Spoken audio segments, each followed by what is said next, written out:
Greetings, fanboys and fangirls. Jared here with another review from Fanboys Forever. And today we're actually going to be reviewing something that was a very unexpected purchase for me. I decided to dive headfirst into the world of Rumble Society with Krig 13, the Black Spartan. This is Mezco's new figure. It was their Toy Fair season 2021 exclusive. Of course, they produced this guy, I would say, not being 100% sure if there was going to be a Toy Fair this year for obvious reasons. But since there really wasn't the traditional Toy Fair, not only did Mezco do their own kind of reveal event that was handled on social media, and I already covered that here on the channel, and it was actually a lot of fun, turned out great, but they even did an exclusive item. I also have a previous video showing how that item was Krig 13 that came in a large box that was full of other kind of con-related goodies. But it's time to get to kind of the meat of the sandwich here, and in this case, that would be Krig 13 himself. This is the reason most people bought that box. Before we actually look at the figure, we'll just briefly glance at the packaging materials in the background here. You can see that he comes in a very standard Rumble Society box that we're all used to at this point. And then over here, we do have a really cool Krig 13 insert. So these are just some neat things about the packaging. Everything else is exactly what you would expect. A ton of tissue paper and plastic clear trays, as we are very accustomed to at this point. What exactly is Krig 13? Well, that's a terrific question, and I think that for the most part, in the included comic that you get, which I've now had a chance to read, that come with the set, you know, the Krig are kind of a mass-produced biological, technological fusion, and there's this entire army that wear kind of similar armor and have similar ranks, but then they're specialized for certain missions. And then there's Krig 13, which appears to be a one-and-done, and the comic suggests that he is no longer part of the hive mind, or is kind of breaking away from everyone else to kind of do his own thing and do the whole bounty hunting thing. And there's sort of some suggestion that he and Baron Benz are kind of rivals. I don't have Baron Benz, but this does kind of spur me to maybe look into grabbing one of those guys. So without any further ado, let's get right into this figure. So first off, I have him in his poncho. Now, Mezco is no stranger to this kind of accessory.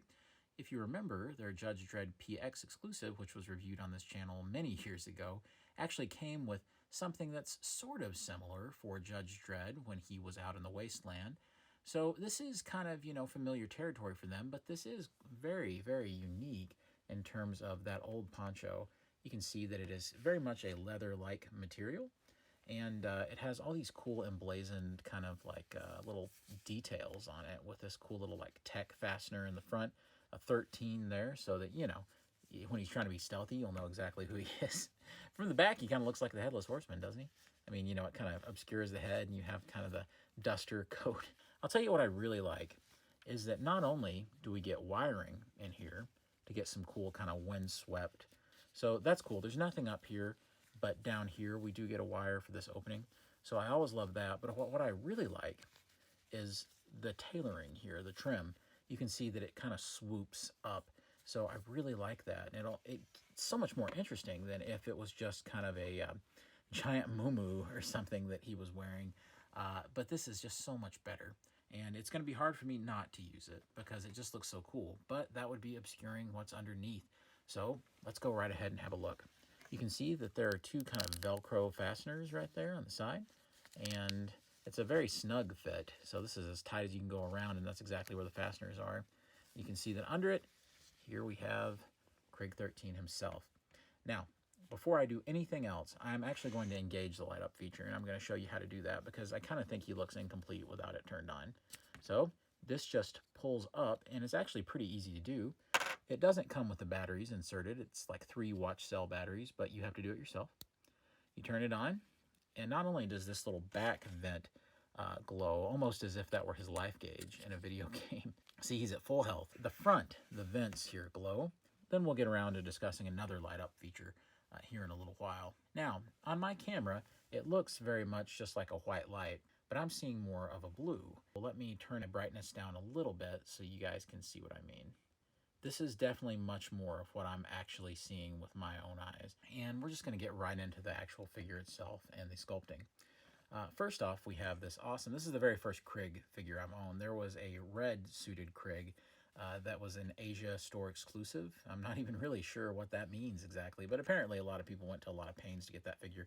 when I'm fairly certain that he'll be made available here in the US some way or another if we just have a little patience on that. But we're toy collectors. We don't have patience. What are you talking about? So I love this helmet. It's very crustacean kind of looking. I can definitely tell why they had him going after Baron Benz. It's very insectoid.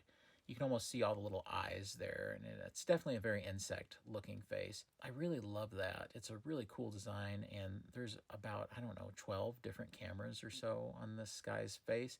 And that's what I assume this is, different lenses and cameras and things that kind of enhance his aiming. The actual helmet itself, as you go through, has all sorts of cool detail. And you can see the sides there. It's all battle-worn. You can see it's definitely had its fair share of action over the years.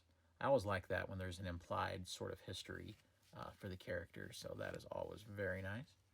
And really just the detail is just immense on this guy. I love all of the little nicks and things in the chest armor. Looks like he's been through a lot. I like how there's these kind of straps, and we're definitely getting into some 90s X-Men categories here, which, you know, ironically, we'll get into that later, some of the reuse going on here. But with all the pouches and everything, I really love that. Love how on the back, there's kind of, it almost looks like a cord that's attaching everything together. The shoulder pads are very nice and well detailed to boot. So there's just all sorts of wonderful things going on here in the detail department. You can see that he is wearing a cloth bodysuit, and they've kind of made the funny decision to have the stitch just go straight up through the front. So they were feeling confident that morning at Mezco headquarters about their stitch work. It actually looks really good. I don't really have any problems with this stitching. You know, it can be inconsistent though, so this is definitely something to be on the lookout on your copy. Moving on, we have these incredibly detailed gauntlets right here, and I'm just really tickled with these. Not only do we have these gauntlets that continue the motif of almost little cameras or little pods, but we also have these cool kind of bicep pads and elbow pads back here that also continue that. And just the intricacy of the detail here, and it's just like kind of placed on top of the sleeve of the soft goods, and I think it looks incredible. Same for the gloves. It's very robotic, very Robot Man from Doom Patrol. And the belt is, of course, fantastic. It, once again, falls into that kind of 90s X-Men pouch vibe. And it just looks great. You know, somebody call Jim Lee. We actually do have one design element that's just kind of floating in space. And that's this funny pouch here. I think it would have been nicer if there was some kind of strap that went around the thigh there. I think it would have made more sense design-wise, but I like it. Here's the boots. We can see that we have a removable knife, and we'll get into that in the accessories section. These boots look fantastic. They're certainly very otherworldly and also continue that theming with the little pods everywhere, almost like little cameras. On the side, we do have a holster, and we'll get into that. More in accessories, where we talk about the gun that's included. And on the back, things look a little plain with the back of his pants, so I definitely think some straps would have actually looked pretty nice. There's one more element of the sculpting, and it's pretty neat. All you have to do is separate this helmet, and it's actually not a pain to separate, and it actually feels very natural to just take it apart. And here is the face of Krig right here. And all of the Krig have the same face, apparently, from the comic, and that's why the red one that people got from the Asian store exclusive looked exactly the same. I think some people were hoping for some variation, and I think that would have been nice. I think it would have been good to have gotten some sort of variation to make this guy a little more special, but I don't believe that there is. I really like the paint work here. I like the choice to kind of give him, he almost has more of an Asian look, I think, and I think that that is really good. It kind of gives him a little bit more of something. You know, it makes him a little more unique, I believe. You can also see that he has his light up eye, which is the other light up feature that I was talking about. And I really like this. It's kind of hard to tell with my lights being so bright here in the studio, but if I turn off my main one, you can see what I mean. So in a display, this would look really neat. He does feel like he kind of needs something, and I think that what I'm sensing is that he might need a little bit more of an expression, whether it's angry or whatever. He's a little blank in his facial expression. The back part can come right off as well. So we have a fully exposed head right here. He does have kind of a shaved kind of hairline back there, and then the hair is just kind of swooped over. So I like that. I think it's a good look. So overall, though, in sculpting, he's just a, you know, it's a great looking figure. But there is kind of an elephant in the room, and that's that a great deal of this figure is derived from a previous Mezco figure, and that was their X-Men Cable figure. So this entire assembly up at the top and a whole bunch of other elements of it are derived directly from the Cable sculpt. There might be some modifications here. I'm not really sure. I don't own Cable. I thought he was pretty cool, but he wasn't necessarily for me. Yeah, I think it looks nice. It certainly raises some questions about Mezco being able to do such direct reuse from a licensed character that they did. I think it's cool that they've apparently got it worked into their contracts that they can do that, but I don't think a lot of companies usually display that kind of flexibility when they're doing like licensed character specific sculpting. So I actually think it's cool that they found a way to repurpose it. I actually like it quite a bit. Let's talk about some of the articulation. So first off, we'll just say that the head can pretty much just go left and right. There might be a slight bit of up and down, but here's the thing. There's a good reason for this. It's because of the light up feature on the eye. If I pop the head off, and I'll have to be kind of careful about that, you can see why. The top of the head is literally a lantern. It's just a light source. And so you have the head and there's no light up action going on, when we look at the head like this. But as soon as we put it on, it is just a telescopic effect where the light just comes through and kind of the clear translucent red plastic. So that's the explanation for why it's like that. So it's totally understandable. We do have a little bit of a diaphragm joint here, so he can go crunch pretty good forward and a little bit back, but it's not a whole big lot, but it's not too inhibited either because this armor is up here, but it doesn't inhibit any of the ab crunch. He does get a little bit of side to side, but these kind of bandolier things keep it from doing too much. We do get some arm motion, and the shoulder pads are going to inhibit you a little bit. So this is what I'm comfortable with. I'm sure you could probably go a little further, but I don't want to push it too much with the outfit and the shoulder pads. Yeah, that's about all I feel like doing. So it's a little bit over 90 degrees or right at 90 degrees. I think that's perfectly acceptable for a heavily armored character. Like I said, this shoulder pad is workable. You're not going to be able to totally, this is as much as it'll do. So it's not designed to go like way up so you can have the arm stick straight up. With that in mind, when I flex the arm this way, you can get plenty of range, and I'm sure you could get more than this, but that's about as much as you can do.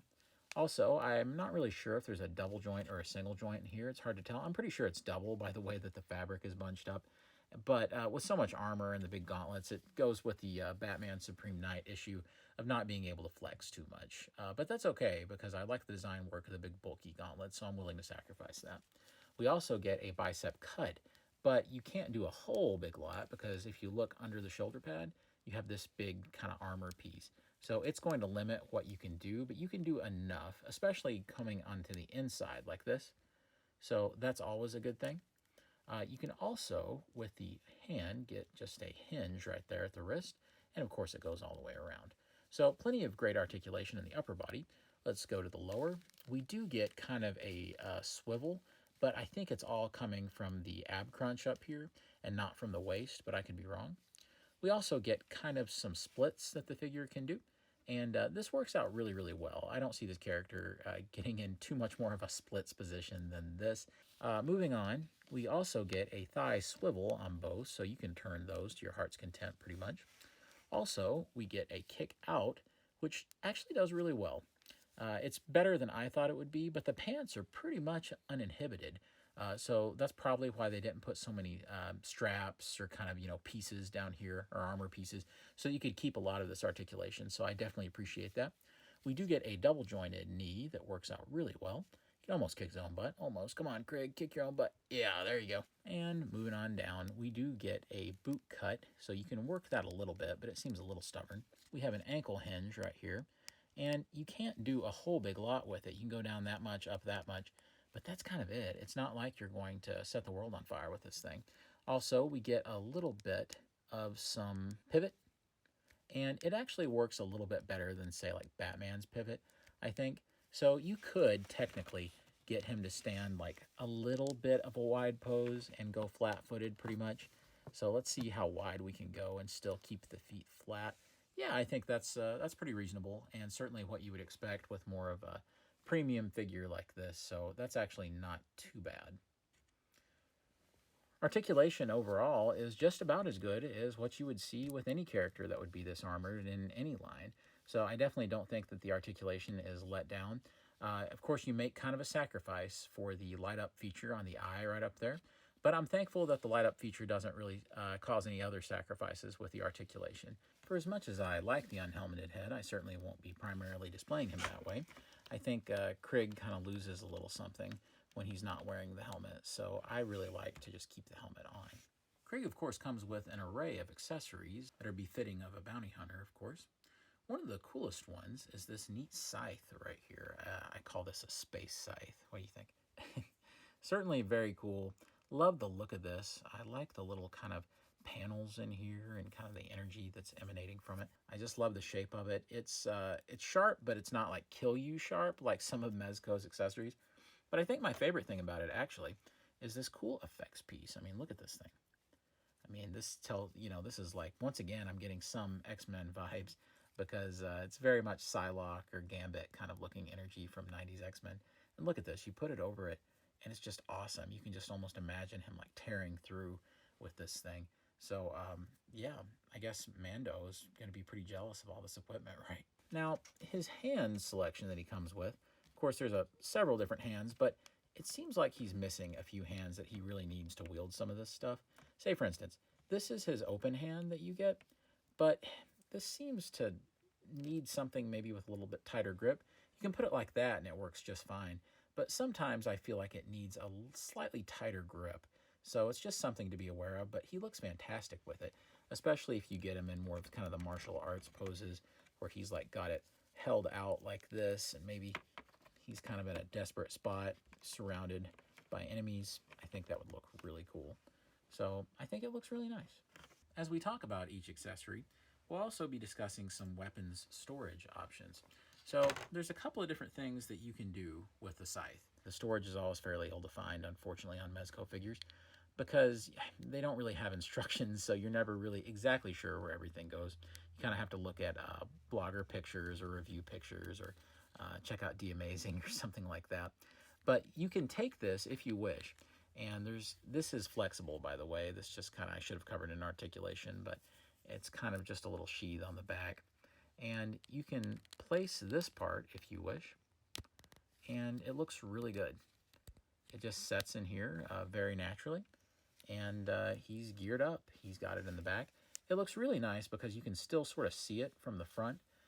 So that looks really cool. It's one of my favorite bits of weapon storage. There's another bit of weapon storage option for this guy. At least I think that this is what it's getting at. It's this. It's like a little clasp down here, and I'm pretty sure that you're meant to be able to take this and just set it in like that. And I'm sure you can put it in a little bit more, but I think that looks good too. And you can even do it more of the upside down look if you wish. So you can really gear this guy out in a lot of different configurations. But if you get too obsessed with exactly what you're supposed to do, or is this the way it's meant to be, well, Mezco doesn't really provide a lot of that for you, that information. So you're kind of just left to kind of be creative with how things go in. Another accessory of Krig 13 here is this cool, I would almost call it a gigantic galactic space taser. And it certainly looks like a giant space taser with the giant mandibles right here, almost as if electricity would emanate from that. And I like the kind of retro-y looking handle there with the silver. And once again, a very cool kind of accessory effects piece. And this is one that I think we've seen before in some other figures, or it's certainly a variation on that. It looks really good. It's just kind of a blast, and it looks nice. This grip hand actually works really well for it, and I think it looks awesome, especially if you get it off to the side right here. He's almost using it as a torch, or once again, I keep in my head as I'm posing this guy, it's almost like he's surrounded by all these other kinds of, creatures and things. And I think that that could lead to some really cool displays. Once again, if you want weapons storage options, Krig 13 is definitely the figure for you because there's a lot of different ways to do this. You could technically take the post and put it in there, and it can just hang down. So I think that looks good, and that's probably what it's intended for, I would think. I suppose you probably could put it over here too. So I love how universal these are, and these appear to be more based for the detonators and things that he includes, but I mean, they seem to work really well for it over there. And technically, I think you can even put it up here. And yeah, it goes right in right there. So there's some real modularity to where the weapons can go. It's kind of whatever you like. And that's what I like about this figure. Just one of the things I like about it is it seems like it's a choose a mission kind of figure. He comes with all sorts of different gear for whatever the mission might be. So I really like that aspect. He comes with some very small accessories, and I always like to keep these in the plastic for as much as I can. And these are little, almost like cartridges for his weapons. And I do want to show you some storage that one of the guys discovered on one of the Mezco groups, and I didn't think anybody was really talking about it before I saw this, and I'm sorry, whoever it was that posted that. I cannot remember. If you're watching this, then please feel free to credit yourself below, so you can just slide those in, and you can put those in as you wish. I actually think that in order to kind of complete his look, I am going to keep those mounted in the front there, because check it out. It almost looks like a belt buckle that way, and it kind of balances out the blue. We do have some others, and once again, it's in one of these plastic containers right here. And I really like it when they display them like this because it kind of makes it easier for me when I talk about these in reviews. So there's several things. This appears to be a detonator of some sort. This appears to be maybe some kind of bomb or vial of something. This is definitely a grenade. This looks almost like a little kind of the GPS device. This is maybe a homing beacon or something, or a flashbang, who knows. This, I'm not even really sure, but it's just like a little space device, or maybe even a detonator in a different position, and a horizontal version of the kind of the GPS device. On the back, there's even more detail and more colors going on. So I really love all this stuff. And the great thing is, even though you can't put it all in at once, there's certainly some options to put some of it on him. And you've got one of them right there, if you wish. Looks pretty cool. They look absolutely fantastic. I think that that fills out the belt really nicely and adds a lot of color. And just like the belt buckle on the front, really kind of varies up the look. Some of the other accessories that he includes is a small handgun. So I really like this because it is very much a space gun. And we have a chamber that can actually go back and forth. I really like the look of that.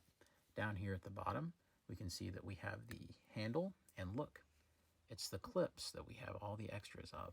So I really like that they actually have it to where it can be removed from the gun, and it does come with many extras in case you were to lose it.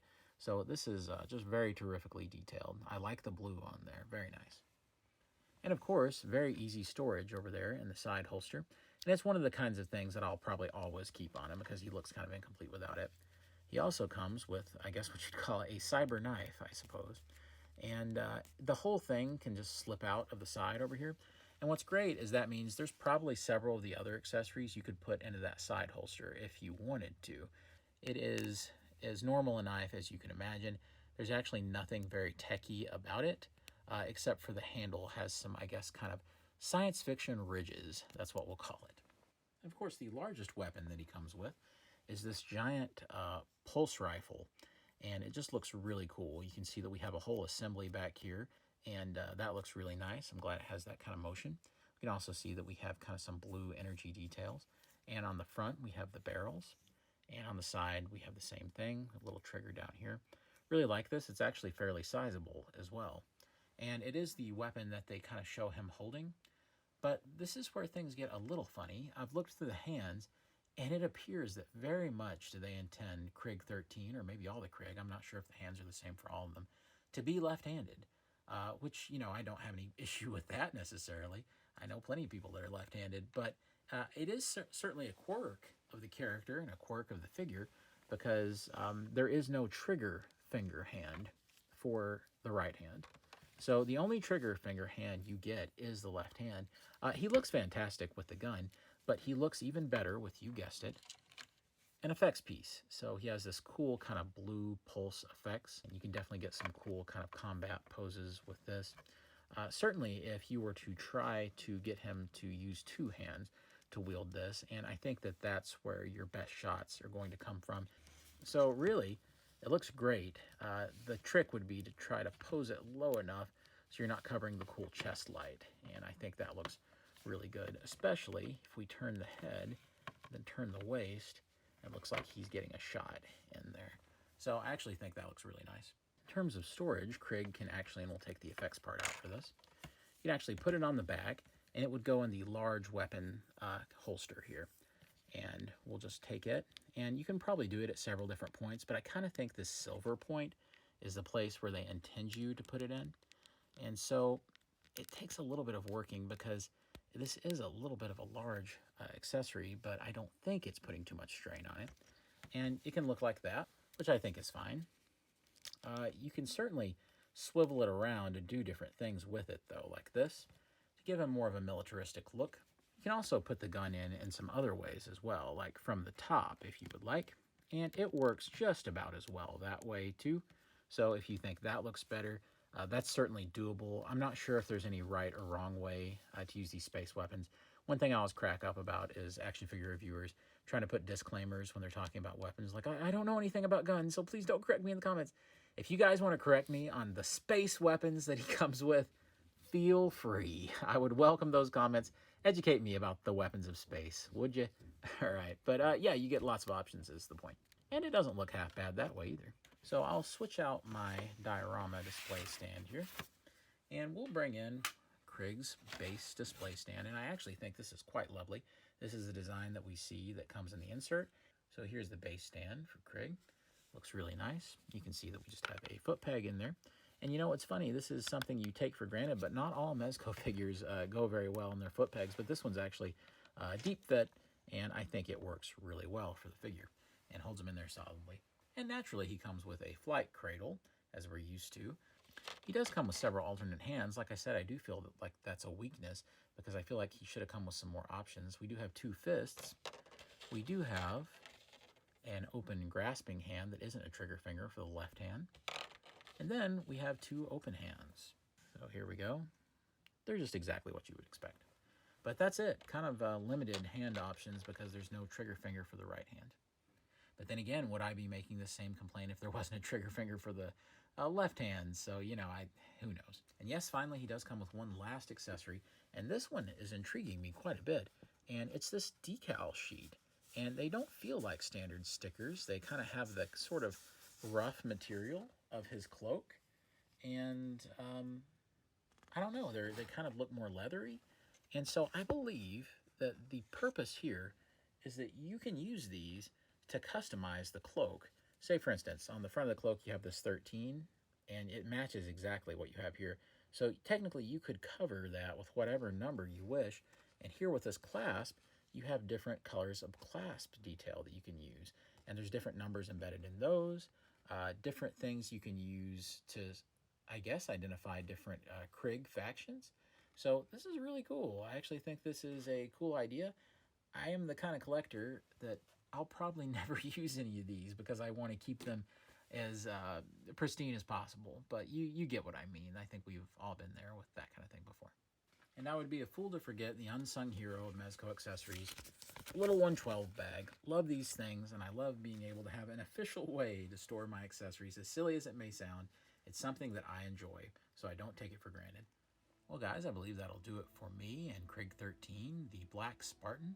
I've certainly enjoyed this figure far more than I thought I would. He's incredibly cool looking, and I think the costume and the design and just the concept behind the character, I think Mez has really outdone himself, and it sure is neat.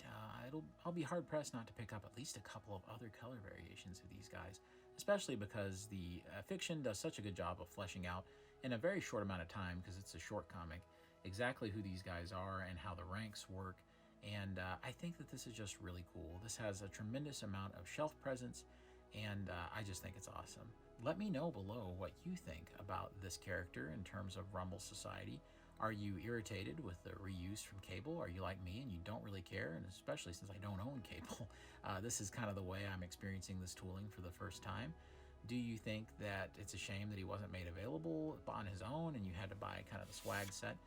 Keep in mind, this guy was pretty pricey when all the things are added up that you get, but then again, I really liked the swag stuff, especially considering you guys know on this channel what a huge fan of Popeye I am, especially the Mezco Popeye stuff. So it was a no-brainer for me anyway. But I'd love to hear your thoughts down below, and of course, we would love it if you can subscribe. Of course, we have plenty of Mezco reviews coming down the pipeline all the time, and we would love to have you join our team here at Fanboys Forever. Guys, thank you again for watching. God bless you and yours. Be safe out there, and I'll see you on Fanboys Forever. Fanboy out.